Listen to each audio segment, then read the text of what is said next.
Mapagpalang araw! Mini Vlog 8 sa taong 2025 at sa aming bagong account. For today's video ay nag-apply ako ng medical assistance at may surprise ang dalawa kong anak pag uwi ko. Sa video nga na yan ay hinahanda ko yung aking notebook na pagsusulatan ko ng mga requirements at ang lista ng mga government agencies na pupuntahan ko. After nga nun ay nag-xerox na ako at nag-print ng mga requirements. Bali sa CSWD muna ako pupunta which is nasa City Hall siya. Ang next naman ay sa office ni Congresswoman. Bali nag-xerox na nga ako dyan ng mga kakailanganin ko which is yung medical certificate, voter certificate at ang quotation ng therapy ni Fritz. Bali nga hindi ko pa sigurado kung meron na nga ulit nagtatanggap ng mga financial assistance or medical assistance sa City Hall. Itatry ko lang para makapag-file na ako kung sakaling meron na ulit. Laking bagay na nga rin ang nakukuha dito para sa therapy ni Kuya Fritz. Every 6 months nga pwedeng mag-file nito which is taon naman siya sa every assessment ni Kuya Fritz kaya meron akong bagong medical certificate sa tuwing magpa-file ako dito.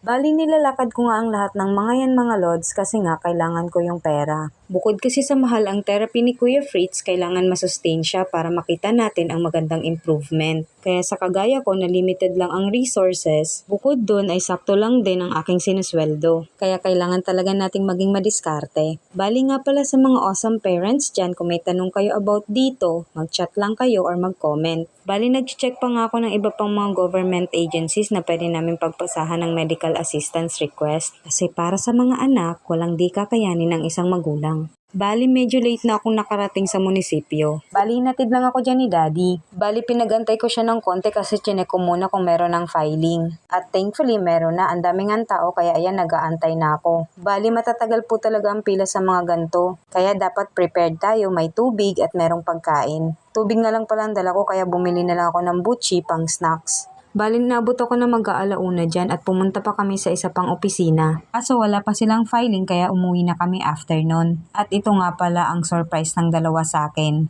Ginupitan ni Fritz si Tri. Bali ang ikli nga ng pagkakagupit niya kaya yan para tuloy ang nipis ng buhok ni Tri. At hindi ko rin siya mapapaayos sa parlor kasi kung susundan yan sobrang iikli talaga.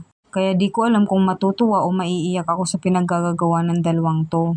Anyway, cute pa rin naman siya. At hanggang dito na lang po muna ang aming video. Kung umabot po kayo dito, maraming salamat po sa panonood. At pa-follow, like, and share na rin po. See you on our next video. Thank you!